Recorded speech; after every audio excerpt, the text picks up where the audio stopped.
Hello friends, movie updates ചാനലിലേക്ക് സ്വാഗതം. Killer എന്ന് പറഞ്ഞിട്ടുള്ള ഒരു പടം അനൗൺസ് ചെയ്തെന്നുള്ള പറഞ്ഞിട്ടുണ്ടായിരുന്നു. എസ് സൂര്യ ഡയറക്ഷൻ ചെയ്യാൻ പടമാണ്. അപ്പോൾ അതിന്റെ പൂജ നടന്നിട്ടുണ്ട്. അപ്പോൾ അതിന്റെ ഫോട്ടോസൊക്കെ ഇട്ടിട്ട് ഞാൻ സ്ക്രീനിൽ കാണിക്കാം. പിന്നെ ആന്ധ്ര കിങ് താലൂക്ക എന്ന് പറഞ്ഞിട്ടുള്ള പടത്തിന്റെ പുതിയ ഷെഡ്യൂൾ രാജമുണ്ട്രിയിൽ വെച്ചിട്ട് തുടങ്ങിയിട്ടുണ്ട്. അപ്പോൾ അതിന്റെ ഭാഗമായിട്ട് 2 സ്റ്റിൽസ് കിട്ടിയിട്ടുണ്ട്. 2 ഞാൻ സ്ക്രീനിൽ കാണിക്കാം. പിന്നെ ക്രാമ്പ് എന്ന് പറഞ്ഞ പടത്തിന്റെ ഫസ്റ്റ് ലുക്ക് വരാൻ പോവാണ്. ഇന്ന് രാവിലെ 10:22. പിന്നെ പറന്ന് പോകുന്ന പടത്തിന്റെ ട്രെയിലർ വന്നിരുന്നു. അത് 3 മില്യൺ പ്ലസ് വ്യൂസ് കഴിഞ്ഞു. പിന്നെ ഓഹോ എന്താൻ ബേബി എന്ന പടത്തിന്റെ ഒഫീഷ്യൽ ട്രെയിലർ പുറത്തിറങ്ങി. പിന്നെ ഹരീഷ് കല്യാണിന്റെ ബർത്ത്ഡേ ആയിട്ട് ആളുടെ 15ാമത്തെ പടത്തിന്റെ ടീമിന്റെ ഭാഗത്തുനിന്ന് ഒരു ബർത്ത്ഡേ വിഷയമുള്ള പോസ്റ്റർ വന്നു. പിന്നെ വെയിൽസ് ഫിലിം ഇന്റർനാഷണൽ എന്ന് പറഞ്ഞിട്ടുള്ള പ്രൊഡക്ഷൻ കമ്പനിയുടെ ഇനി വരാൻ പോണ പടങ്ങൾ 2025-27 ഉള്ളിൽ വരാൻ പോണ പടങ്ങളാണ് ഇതൊക്കെ എന്നുള്ളതാണ് കേൾക്കുന്നത്. എന്തായാലും സുന്ദർശിയുടെ പടമാണ് ആദ്യമായിട്ട് ഒരാൾ മുക്കുത്തിയമ്മൻ 2 എന്ന് പറഞ്ഞിട്ടുള്ള പടം. പിന്നെ ഗൗതം വാസുദേവ് മേനോന്റെ പടമുണ്ട്, രവി മോഹൻ വെച്ചിട്ടുള്ള പടമാണ്. പിന്നെ ധനുഷിനെ വെച്ചിട്ട് വെട്ടിമാരെ എടുക്കുന്നുണ്ട്, മാരി സെൽവരാജ് എടുക്കുന്നുണ്ട്, അതേമാതിരി വിഘ്നേഷ് രാജ് എടുക്കുന്നുണ്ട്. പിന്നെ 90Xന്റെ 2ാം ഭാഗം വരുന്നുണ്ട്. അത് പ്രേംകുമാർ ഓൾറെഡി കൺഫേം ചെയ്ത കാര്യമാണ്, പക്ഷെ അപ്പോൾ വരും എന്നുള്ള അറിയത്തില്ല. പിന്നെ ജൂഡാഞ്ജലി ജോസഫ് ആര്യനെ വെച്ചിട്ട് പടം എടുക്കുന്നുണ്ട് എന്നുള്ളത് കേൾക്കുന്നുണ്ട്. പിന്നെ അരുൺ രാജ കാമരാജ് എന്ന് പറഞ്ഞിട്ടുള്ള ആൾ വിഷ്ണു വിശാലിനെ വെച്ചാൽ ഒരു പടം എടുക്കുന്നുണ്ട്. പിന്നെ ചെല്ല അയ്യാവ് എന്ന് പറഞ്ഞിട്ടുള്ള ആളും വിഷ്ണു വിശാലിനെ വെച്ചിട്ട് പടം എടുക്കുന്നുണ്ട്. പിന്നെ ഗണേഷ് കെ ബാബു എന്ന് പറഞ്ഞിട്ടുള്ള ആളും ഒരു പടം ഡയറക്ഷൻ ഉണ്ട് എന്നുള്ളത് കേൾക്കുന്നുണ്ട്.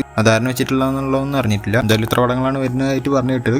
പിന്നെ തമിഴ് എന്ന് പറഞ്ഞിടത്തിന്റെ റിലീസ് ട്രെയിലർ ഇന്ന് 6 മണിക്ക് വരും എന്നുള്ള അറിയിച്ചിട്ടുണ്ട്. പിന്നെ മാർഗം എന്ന് പറഞ്ഞിട്ട് വിജയന്റെ ഒരു പടം പുറത്തിറങ്ങിയിരുന്നു. പടത്തെ നല്ല അഭിപ്രായം കിട്ടിക്കൊണ്ടിരിക്കുന്നത്. പിന്നെ സുധാകർ ഇപ്പോൾ ശിവാർത്ഥിനെ വെച്ചിട്ട് പരശക്തി എന്ന് പറഞ്ഞിട്ടുള്ള പടമാണ് എടുത്തുകൊണ്ടിരിക്കുന്നത്. കഴിഞ്ഞാലും മിക്കവാറും STR വെച്ചിട്ട് ഒരു പടം എടുക്കും എന്നുള്ള കേൾക്കുന്നുണ്ട്. അത് ഹോംബൽ ഫിലിംസ് ആയിരിക്കും പ്രൊഡ്യൂസ് ചെയ്യുക എന്നുള്ള കേൾക്കുന്നുണ്ട്. എന്തായാലും വേട്ടൻ നായകൻ എന്ന് പറഞ്ഞിട്ടുള്ള നോവൽ ബേസ് ചെയ്തിട്ടായിരിക്കും ഈ പടം വരിക എന്നുള്ളതാണ് കേൾക്കുന്നത്. എന്തായാലും എപ്പോൾ വരും എന്നുള്ളതൊന്നും അറിയില്ല. STR ഇപ്പോൾ ഓൾറെഡി ഒരു 4 പ്രൊജക്ട്സ് ആയിട്ടും പെൻഡിങ്ങിലുണ്ട്. അത് കഴിഞ്ഞിട്ടായിരിക്കും വരുന്നുണ്ടായിരിക്കുക. പിന്നെ സുധാകർ കുറെ ഗ്യാപ്പ് ഇട്ടിട്ടാണ് ഒരു പടം എടുക്കാറ്. അപ്പോൾ അതുകൊണ്ട് കുഴപ്പമുണ്ടാവില്ല എന്ന് വിചാരിക്കാം. പിന്നെ പ്രഭാസിനെ വെച്ചിട്ട് പ്രശാന്ത് വർമ്മ ഒരു പടം എടുക്കേണ്ടത് എന്നുള്ള രീതിയിൽ കേട്ടിരുന്നു. എന്തായാലും അവിടുത്തെ നായികയായി വരാൻ പോകുന്നത് ഭാഗ്യശ്രീ ബോർസ് ആയിരിക്കും എന്നുള്ളതാണ് കേൾക്കുന്നത്. കുറച്ച് മുന്നേ കിട്ടിയ ന്യൂസാണ് ഇപ്പോൾ പറയുന്നത് മാത്രം. പിന്നെ പ്രേമം എന്ന് പറഞ്ഞിട്ടുള്ള പടത്തിന് ശേഷം അൽഫോൺസ് പുത്രനും നിവിൻ പോളിയും ഒന്നിക്കാൻ പോകുക എന്നുള്ളതാണ് കേൾക്കുന്നത്. എന്തായാലും ഒരു ഫോട്ടോ വന്നിട്ടുണ്ട്, അതിന്റെ ഭാഗമായിട്ട് കേൾക്കുന്നതാണ്. എന്തായാലും വരുമെന്ന് പ്രതീക്ഷിക്കാം. പിന്നെ തലൈവൻ എന്നിട്ടുള്ള പടം വിജയ് സേതുപതി നിത്യമേനോനാണ് മെയിൻ കഥാപാത്രങ്ങളായിരുന്നത്. ഇതിന്റെ റിലീസ് ഡേറ്റ് അനൗൺസ്മെന്റ് ഉണ്ടാവും എന്നുള്ള പറഞ്ഞിട്ടുണ്ടായിരുന്നു. എന്തായാലും ടീച്ചർ ആയിട്ടാണ് പുറത്തിറക്കി ഇട്ടിട്ടുള്ളത്. ഈ പടത്തിലത്തെ കുറെ ക്യാരക്ടേഴ്സിന്റെ പേര് അറിയിച്ചുകൊണ്ടാണ് ഈ ടീച്ചർ വന്നിട്ടുള്ളത്. എന്തായാലും ജൂലൈ 25 പടം റിലീസ് ആകുമെന്നുള്ള അറിയിച്ചിട്ടുണ്ട്. നല്ല പടമാണെന്നാണ് പ്രതീക്ഷിക്കുന്നത്. പിന്നെ നണ്ടപൂർ ബാലകൃഷ്ണയുടെ ഭഗവന്ത് കേസരി എന്ന് പറഞ്ഞ റീമേക്ക് ആയിട്ട് എത്താൻ പോണ പടമാണെന്നുള്ളതാണ് കുറെ പേര് പറയുന്നത്. ജനനായകൻ എന്ന് പറഞ്ഞിട്ടുള്ള പടം എന്നുവെച്ചാൽ തലപതി വിജയനെ വെച്ചിട്ട്